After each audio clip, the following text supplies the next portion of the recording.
She was barely 9 years old, her tiny hands trembling as she rubbed a soapy rag across the windshield of a black SUV. Her torn slippers flopped against the boiling asphalt, her tattered school uniform drenched in sweat under the merciless July sun.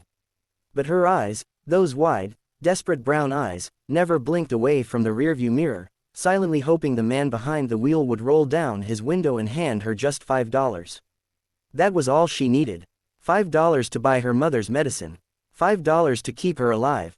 But he drove off. She stood still for a second, letting the exhaust fumes blur her teary vision. Then she turned to the next car.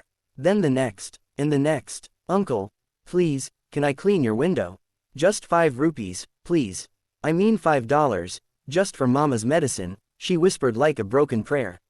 Nobody listened. Some scowled, some honked angrily, a few cursed, but none heard her story. None saw the bandages on her mother's chest. None heard the groans from the small rented room she had left behind. They didn't see the blood in the sink that morning. They didn't smell the fever.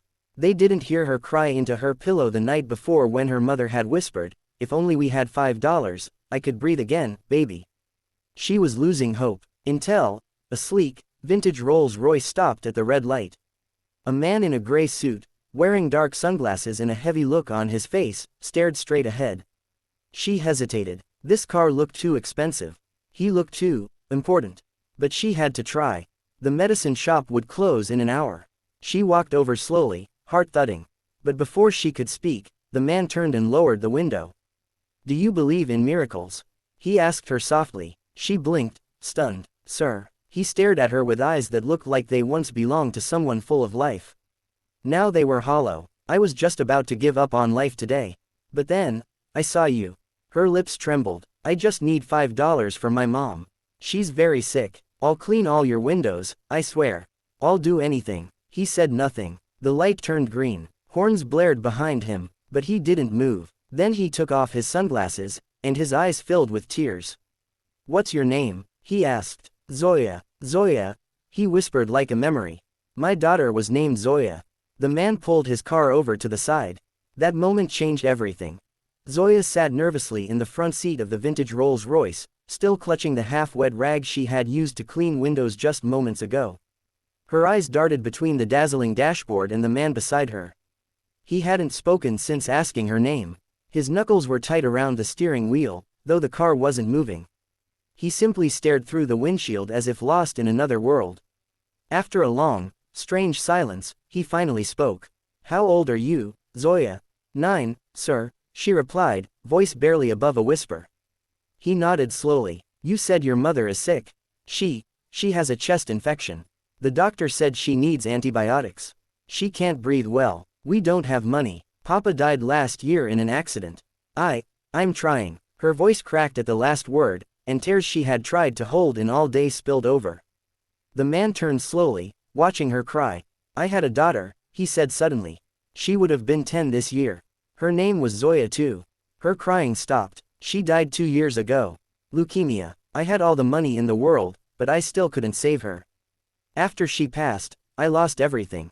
My wife left. My friends disappeared. I locked myself away. Today was the first day I took this car out in almost a year. I was driving to the bridge." Zoya tilted her head, not understanding. "I wasn't coming back," he said, voice raw. Silence filled the car again, except for the soft hiccups of Zoya's breathing. "I saw you," he whispered. "And for the first time in 2 years, I saw purpose. I saw a reason to stop." Zoya wiped her face. "Sir, please, my mom needs the medicine." He smiled sadly. "You're not asking for yourself. You're not begging. You're fighting. You remind me of my Zoya." With that, he pulled out his phone and made a call. Within minutes, a sleek black SUV arrived behind them. A uniformed driver got out and saluted the man. "Take this little girl home," the man instructed. "And get her mother the best doctor in the city. Spare no expense. I want her breathing within the hour.